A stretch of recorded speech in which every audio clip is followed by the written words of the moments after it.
Hello guys, and welcome back to Ark Survival Evolved. Now, this is hopefully going to be the start of many tutorials on the game itself. I've had quite a lot of feedback on the first video I did, which is the first look, even though it's been slightly... people say it's misleading because I said it's first look, and then John said they thought it was my first look. I said, well, no, not really. But anyway, going past that. So, the general idea is I've been asked to comment on the Reddit page I put up by a lovely person called 01020011. Now, not going to comment on people's usernames. At least it's quite unique, which is always nice. So the general asked the idea on permadeath. It says the comment said, "I found this video helpful. I'm thinking about getting into this game, but I'm really looking at info about permadeath I've been hearing about. I've only started looking into this. What happens when you're not online? Any links you could provide would be great." I have replied to this on the page, but I thought I'd do a video on it just to explain some more, just in case there's anybody else out there that's having the same issue. Now, with permadeath in Ark, once you die, you will lose, now I'll open this up, you will lose anything that's in this inventory items here, and also in your hotbar, your quick item slot. But you will keep your character level, all the stats you have, and any engrams that you've actually unlocked in the game itself. And the same thing goes for a server as well, unless the server has the enabled hardcore mode, which means you'll lose everything. But a lot of servers just run on the basic, normal, default, easy settings, I'm going to say. And I prefer them, to be honest, than actually hardcore, because it's nothing worse than grinding out hours and hours of gameplay, getting where you need to be, dying, and then losing everything completely, because then you think, what's the hell's the point? And you just probably... There's a few games, I think, like Daisy and Rust and a couple of them like that do have that kind of feature, and you just can't be bothered after a bit of time. So, I'll actually show you. So, when you die, you get your respawn option. Your world doesn't reset. You actually will be able to respawn in the world, and you'll be okay. So I just need to try and be able to kill myself right here. So let's see if I can do that. And I'll actually talk a bit more how it's going to work. But I've got to try and find a creature that will be able to kill me. Now, luckily, there's a big... I think, is it Brontosaur? Or I might name it differently here. Just over there. So I think if I attack it, it will actually swipe its tail and kill me. But I've actually got to get over there. So bear with me a few seconds and I will be right back. Hey there, buddy. I'm just going to stab you with my spear. Do you mind? Probably not. Ooh. Get out of the way. I want to stab you in the foot. Come here. You're going to be a nice little prick in your foot. Yeah, aha, how do you like that? Come here. I will take you out. Come here. Oh no! I died. Oh, whatever shall the world come to? So, when it comes to this page, you'll be given an option. You can respawn anywhere. You got all these different zones. You got East Zone 1, East Zone 2, East Zone 3, North. Same either side. Now, I want to spawn in the south.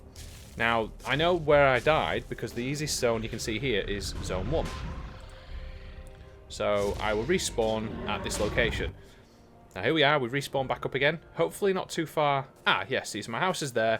Now, where you respawn is it's in an area, but you don't respawn in the same spot. So, it could be in a vicinity of that little point which you click.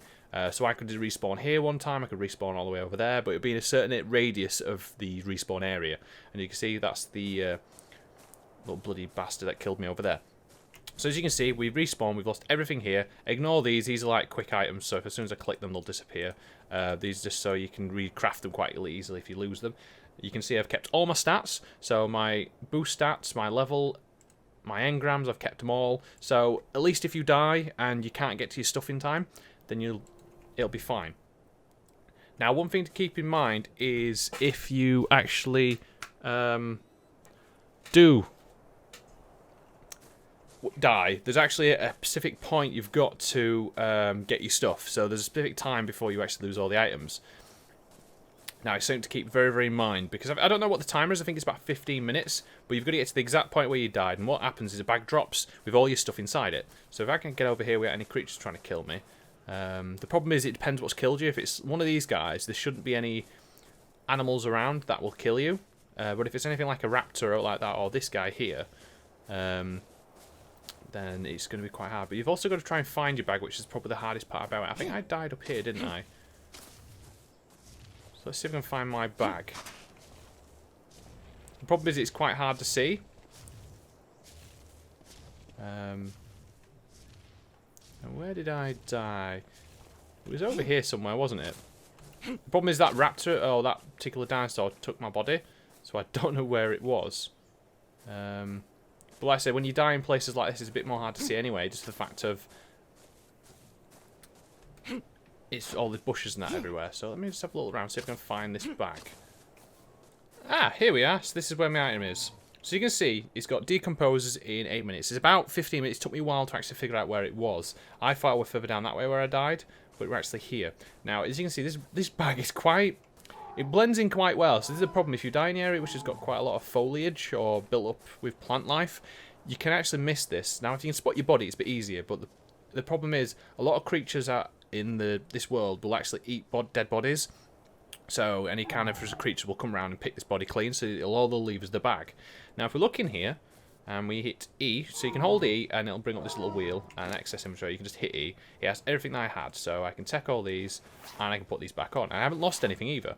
So if we just drag all these into here, this is all my items. And again, it makes it quite easy. Like I said, I haven't lost everything. It gives me that little time to reset. So if you've died by mistake, if you've killed yourself by jumping off a cliff, or you've drowned yourself by accident, you've got that chance to be able to re-pick yourself back up, which is really neat. And when you pick it all up, the bag disappears, and there you go. You've got everything you needed. And then you continue again. But again, if you do lose all your items, it's not the end of the world. You can, like I said, just easily get your items again. So I think it's a lot more easy and a lot more forgiving than some games I've played before. But yeah, I hope you enjoyed this little tutorial, and hopefully that answers quite a lot of questions. Oh, and one of the things that the guy on the Reddit post all asked was about how multiplayer works and does time progress. So I'll do this quickly, actually. So the way in single player, when you quit a world and you quit a game, everything stops. So because you're running it off your own computer, it's all localized. So as soon as you quit the game, it'll save it at that point, and then you'll come back.